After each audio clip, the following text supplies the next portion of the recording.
Hi friends అందరికి మేము పరోటా వేసుకున్నాం. ఇంత సన్నగా కట్ చేస్తున్నాను. ఎట్లా వచ్చింది మధ్యలో మంచిగా వచ్చింది. పొరలు పొరలు అయితే స్టెప్ బై స్టెప్ వచ్చింది. ఇట్లా చేసుకున్న కోసినాక ఆయిల్ అప్పులు వేసి చుట్టూ ఉట్టుకొని ముద్ద వేసుకొని మంచిగా పెట్టేస్తే అయిపోయింది. మళ్ళీ రొట్టె లెక్కల్ని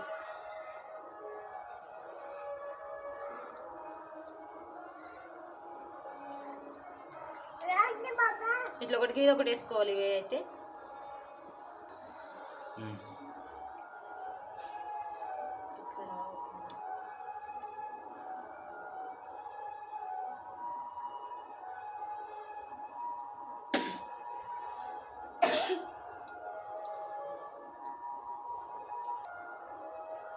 ఇంత తాల్చుకుంటే అయిపోతుంది.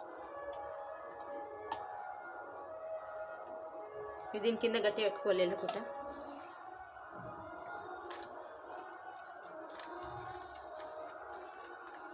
గట్టిగా అనొద్దు, మెల్లగా నల్ల స్లోగా.